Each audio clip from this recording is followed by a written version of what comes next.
Last night I was watching a PBS special on the effects of the environment on the evolution of man.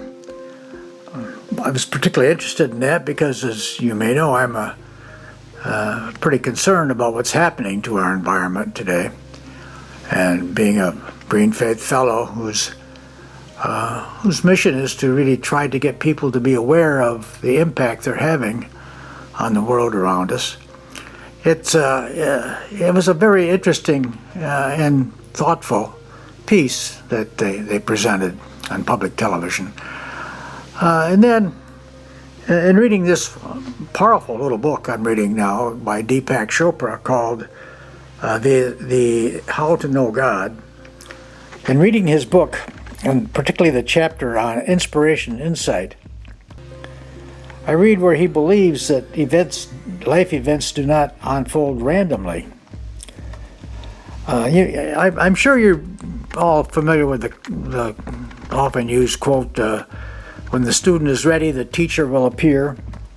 Well, that's what he's saying. He's saying that inspiration is something that occurs to us when we don't really expect it. They're turning points in our lives, which sometimes, with bafflement or wonder, he says, lessons come our way exactly as we needed them. He goes on to say that some hidden intelligence seems to know when and how to transform us. He said, by its nature, inspiration is transformative. It brings in spirit. No model of the brain has come close to explaining how a cluster of neurons could transform itself. He concludes by saying, inspiration teaches us that transformation must begin with trust that a higher intelligence exists and knows how to contact us. He cites many examples how we are not confined to our physical self, and our mind is not limited to just the functioning of processing of observable material things.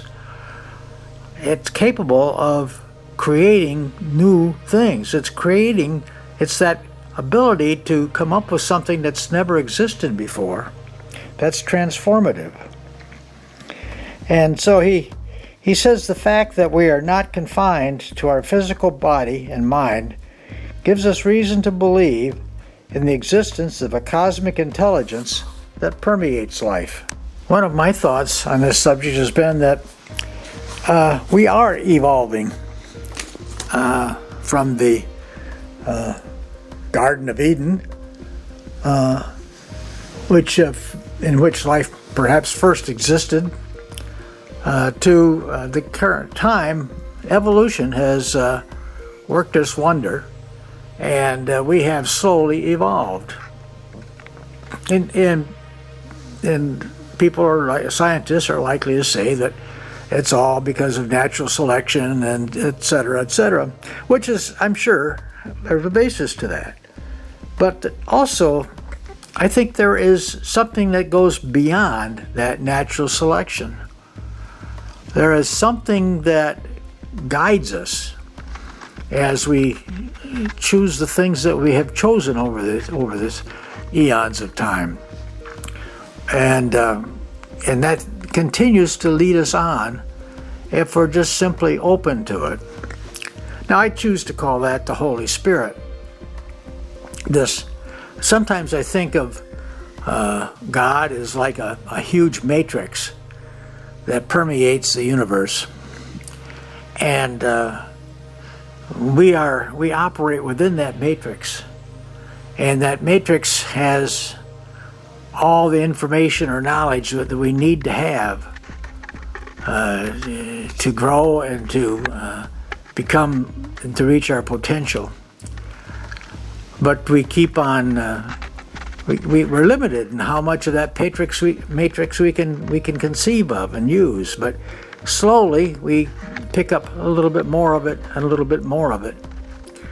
And I don't know where the ultimate lies. I really don't, because to know where the ultimate lies would know God intimately, and I I have an idea about God, but I certainly don't know God. That's why I bought this little book from just to see what he had to say. And so far, what he's really said is that we have to know that God exists, and we have to know that God does in fact contact us and give us information. But that still doesn't tell me at least, who God is, nor do I need to know. It doesn't matter. But what does count is that as I live, and I keep on living. I don't know, one day at a time. I keep on going. It's really interesting how even in this lifetime, I continue to evolve. I get new insights and new thoughts, things that help me understand life better, understand myself better, understand others better. I don't know. It's pretty remarkable. I know I've heard it said that wisdom can come only with age. I don't know if that's true or not, but I know that age does affect a lot of your abilities, physical abilities, and I guess probably some mental abilities. I'm not sure. But what it does is it replaces those limitations with additional benefits, benefits of insight, of just having so many things to refer to, so many things that you can relate to in your life. And you start seeing, if you have that kind of mind, you can start seeing how all these things relate to each other, and how there is a story being told, a tapestry being woven, if you will, of all these little messages and experiences that you've had over all these years. And that's evolution. That's evolving. That's insight. That's inspiration.